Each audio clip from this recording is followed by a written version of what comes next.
அருமையான ஒரு வசனம் ஆசீர்வாதத்தை குறித்தது. உங்களுக்கு நன்மை உண்டாக தேவன் விரும்புகிறார். நாங்கள் போகும் ஆலயத்தில நிச்சயமாக தேவ ஆசீர்வாதம் தங்கி இருக்கும். நீங்களும் நானும் தேவ பிள்ளைகளாகிய மக்களும் சேர்ந்து அந்த சபையை ஆசீர்வதிக்கும் பொழுது, அந்த சபையில பணம் கொடுத்து உதவும் பொழுது அவர்களுக்கு மிக இலகுவாய் இருக்கும் நற்செய்தியை யாவருக்கும் கொண்டு செல்வதற்கு.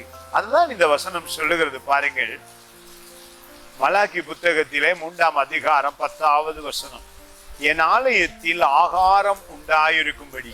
ஆகாரம் என்பது நற்செய்தி. ஆண்டவரை குறித்து மற்றவர்களுக்கு அறிவிக்க வேண்டும் என்றால் அதற்கு பணம் தேவை.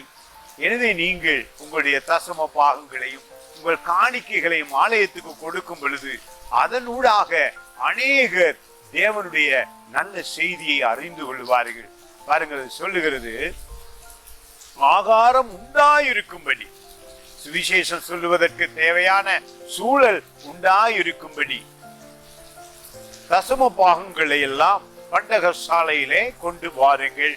அப்பொழுது நான் வானத்தின் பலகணிகளை திறந்து, நம்முடைய ஆசீர்வாதத்துக்கு நாம் கொடுக்கிறவர்களாய் இருக்க வேண்டும். பணம் மட்டுமல்ல, நேரம் உங்களால் கொடுக்க முடியும். உங்களுடைய உழைப்பை தேவனுடைய ராஜ்யத்துக்கு கொடுக்க முடியும். மிக ஆசீர்வாதமான காரியங்கள். தேவன் உங்களை ஆசீர்வதிக்க விரும்புகிறார். நீங்களும் அவருடைய சுவிசேஷத்தை எல்லா இடங்களுக்கும் எடுத்து செல்வதற்காக தேவையான உதவிகளை செய்ய வேண்டும். சொல்லுகிறது, பலகணிகளை திறந்து இடம் கொள்ளாமல் போக மட்டும் உங்கள் மேல் ஆசீர்வாதத்தை வரிசிக்க மாட்டேனோ வென்று, அதனால் என்னை சோதித்து பாருங்கள் என்று சேனைகளின் கர்த்தர் சொல்லுகிறார். நான் வானத்தின் பலகணிகளை திறந்து, பரலோகத்தில் இருந்து தேவன் உங்களை ஆசீர்வதிக்க விரும்புகிறார். அன்பு காட்ட விரும்புகிறார்.